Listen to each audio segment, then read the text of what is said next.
E isso interessa muito aos Estados Unidos, porque tem ligação com todo o processo, tá? E de segurança nacional que o Trump tá nesse embate. E aí tem um outro problema, que a gente tá... Ontem eu fiz um programa, porque é óbvio, tem toda a questão do Foro de São Paulo, cara, tá todo mundo chateado, né? Mas a gente tem um fato importante que tá acontecendo nos últimos dias que tem que ser debatido. E foi uma informação que saiu errada, muita gente tá caindo nessa informação errada, até o Javier Milei caiu nessa desinformação que está gerando várias análises erradas e várias fake news estão começando a surgir, que veio de uma notícia falsa. É o seguinte, tem um julgamento muito importante aqui no Brasil, é bastante famoso, do Hugo Elpodio Carvajal. Hugo Elpodio Carvajal, ele é um assistente, ele era um braço direito do Chaves, desde a época que o Chaves tentou dar o primeiro golpe de Estado lá em 92. Caramba, ele é braço direito do Chaves. Do Chaves. E o que aconteceu? Depois, tanto que quando o Chaves morreu, a dúvida entre quem iria assumir o poder era ou o Podio Carvajal. Nossa, então ele era bem ou poderoso, Maduro, né? Sim. E o Maduro acaba ficando. E em 2019 o Maduro quase cai. No meu livro, O Foro de São Paulo é a Pátria Grande, tem os detalhes disso, né? E quem salva o Maduro de não cair foi justamente o Vladimir Putin. O Putin segura o Maduro no poder com o Wagner Group. Então Putin é bem parceiro do Maduro, né? E do Foro de São Paulo. Maduro, Lula, Petro, Sheinbaum, da ditadura cubana, Nicarágua. O Putin sustenta muito e através de várias conexões, inclusive... Você só fala que ele é conservador. Que ele conserva o poder dele. É engraçado aquele videozinho, né? Depois o editor, se conseguir, encontra que é o Putin fazendo o sinal da cruz, ele mergulhando... Falando não sei o quê, ele rezando, orando, né? Cara, o Olavo explicava isso há muito tempo, já há 13 anos, quando ele fez o debate com o Dugin. Leiam o livro Estados Unidos e a Nova Ordem Mundial, que é o debate do professor Olavo com o Alexander Dugin, que vocês vão entender muita coisa dessa estratégia de como é feito, né? E o que acontece? O Carvajal, ele foge, vai para a República Dominicana, ele é preso e aí ele delata na justiça espanhola e depois ele é extraditado para os Estados Unidos, tá? E agora tá para a sentença dele ia ser publicada agora, no final, dia 29 de outubro, foi empurrado para o dia 19 de novembro.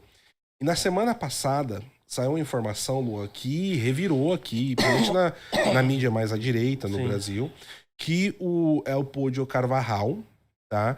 Ele teria vinculado financiamento de campanha do Lula, dos Kirchner, do Evo Morales e outros cabeças do Foro de São Paulo. Colocado dinheiro através da PDVSA, tá? Para a justiça americana. Cara, tanto que eu mesmo entrei ao vivo naquele dia, trouxe a informação e tudo mais. E aí os dias foram passando e muita informação começou a surgir, pipocar em cima disso. Só que eu comecei a ver várias inconsistências no que estava sendo vinculado.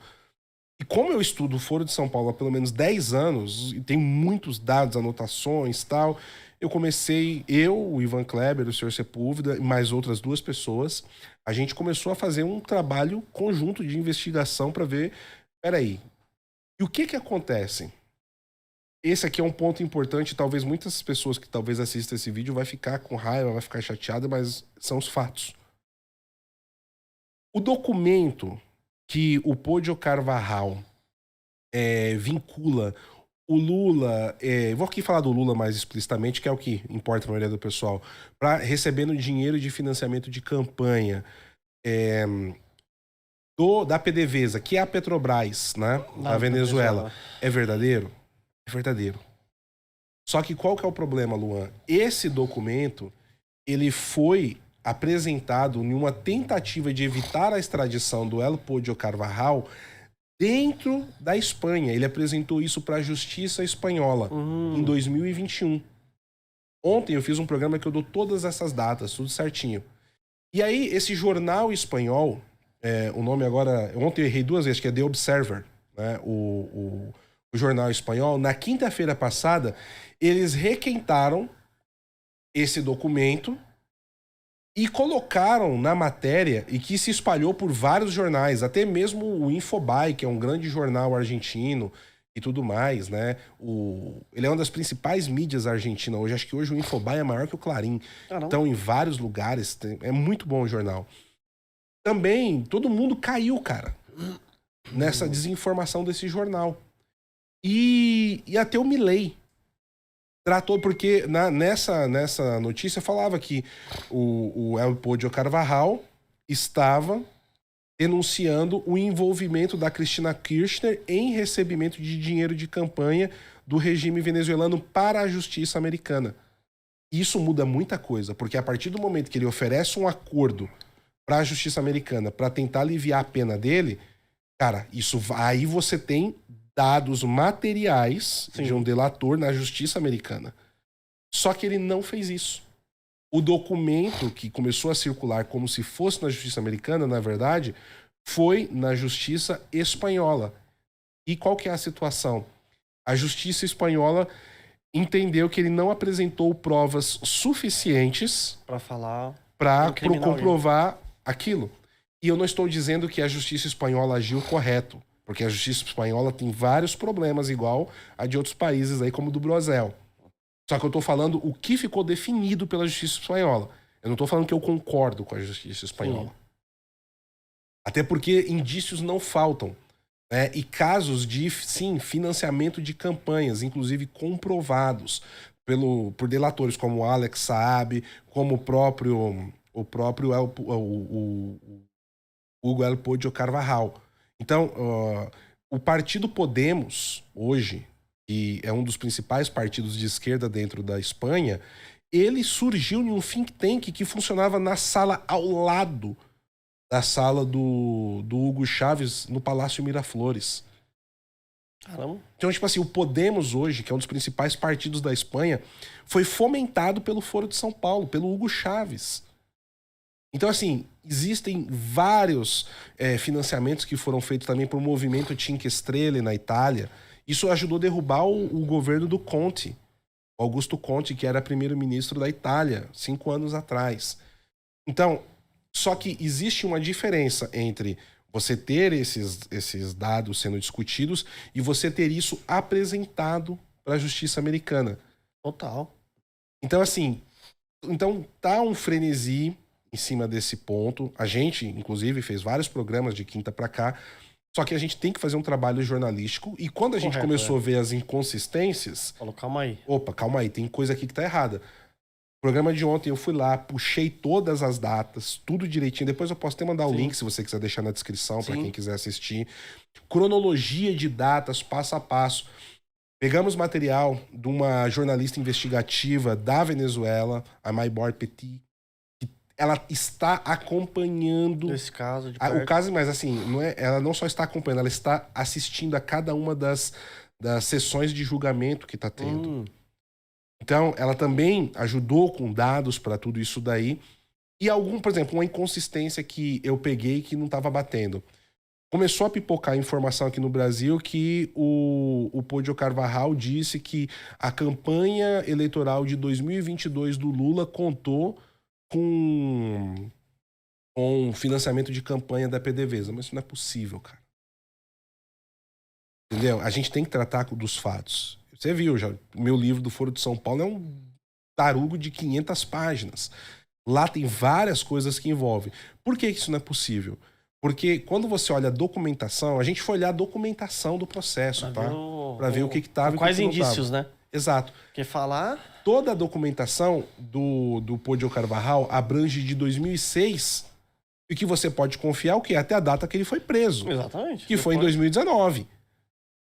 Se ele estava preso, como que ele vai falar que ele estava preso, ele foi expulso do chavismo, ele foi expulso, ele perdeu a patente de general que ele tinha, ele virou persona non grata no regime, ele virou um traidor do regime.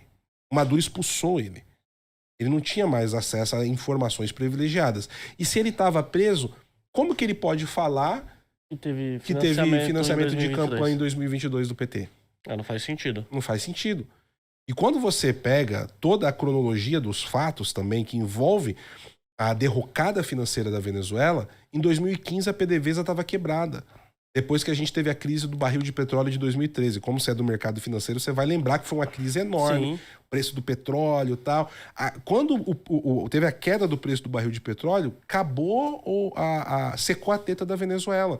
E aí foi que a crise econômica que a gente vê a Venezuela se afundou. Então a PDVSA, desde 2020, eles praticamente não têm condição de refinar o próprio petróleo. Eles mandam o petróleo bruto para fora do país e o Irã, geralmente, na maioria das vezes, traz, por exemplo, gasolina, diesel refinado. Para você entender como está quebrada a indústria petrolífera. Eles conseguem extrair o petróleo bruto. Mas eles não conseguem refinar. Não conseguem mais nem refinar. Então, como que a PDVSA seria utilizada para financiar a campanha aqui? Não faz sentido. Em 2002... Tá quebrado, né? Tava quebrado. Sim. Em 2002, eu não tenho... condições. Tinha condições. Eu não tenho dados que comprovem de 2002, mas a possibilidade é imensa que em 2002 houve sim financiamento de campanha do PT através da PDVSA. 2006, 2010, aí o Carvajal entra falando desses pontos para a justiça espanhola, também. Né? Talvez 2014 também, não duvido. Só que o documento que está sendo discutido e todo mundo está falando ali não é verdadeiro. Infelizmente, né, fomos vítimas de uma notícia falsa e que está todo mundo fazendo diversas análises em cima disso, o que pode acontecer, porque o Carvajal implicou o Lula e tal, e infelizmente essa notícia é falsa, tá? Então qualquer análise que estiver sendo feita, eu alerto aqui o seu público, qualquer análise que estiver sendo feita em cima dessa informação...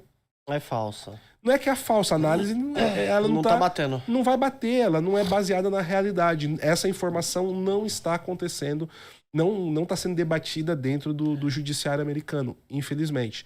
Só que ele está entregando dados talvez mais importantes e mais pesados até. Para você ter uma ideia, ele está implicando ligação do Hamas, do Hezbollah, tráfico de drogas, tráfico de armas. E isso interessa muito aos Estados Unidos, porque tem ligação com todo o processo, tá, de segurança nacional que o Trump está nesse embate. Essa ação dentro da Venezuela, que está ali no Caribe, próximo à Venezuela, que está acontecendo. Então isso é importante. Mas, por exemplo, na hora que eu ouvi essa notícia saindo, né, não, informações dizem que a campanha de 2022 foi financiada, eu falei, opa, peraí. Uma coisa tá errada aqui. Não é bem assim, né, Paulo? Não é bem assim. E a gente tem que trabalhar com os fatos, cara. Não adianta. Ou você vai combater com dados, porque aí, cara, isso é um prato cheio depois pra própria esquerda. Falar, olha aqui, ó. O ano que vem é ano eleitoral, meu amigo. Aí vão falar que isso daqui é fake news e tudo que é verdade envolvendo, de repente, essa ligação com o Foro de São Paulo vai virar fake news. 2022 não foi proibido de falar que ele era amigo do Ortega? Sendo ele amigo do Ortega, cara. Abraçando, tendo foto, tendo tudo. Cara, tudo público. O PT não existiria. Se você ler lá o capítulo da Noite Sandinista no meu livro, o Foro de São Paulo, você vai ver que não existiria o PT se não fosse a Revolução Sandinista na Nicarágua. O PT como ele é hoje. Você acha que ele não ia estar como era hoje? Não. Sabe? Então, assim, é um negócio sério isso que aconteceu nessa semana. Nossa, teve muita gente que ficou escandalizada, xingou a gente. Ficou bravo, mas é que vocês trazem os fatos, né? Cara, ontem eu até vi falar que assim, nossa, o sistema cooptou o cara que escreve sobre o Foro de São Paulo. Você vai falar o quê, cara? Você quer que eu... Eu lido com os fatos, cara. Eu gostaria que essa fosse a notícia? Não gostaria, mas essa é. E a gente tem que ser honesto, cara, com o público. Porque quanta informação que não está sendo passada, quantos veículos de mídia aí no Brasil agora não estão tratando desse caso, a premissa é falsa. A origem da notícia é falsa. A gente precisa corrigir isso o mais rápido possível.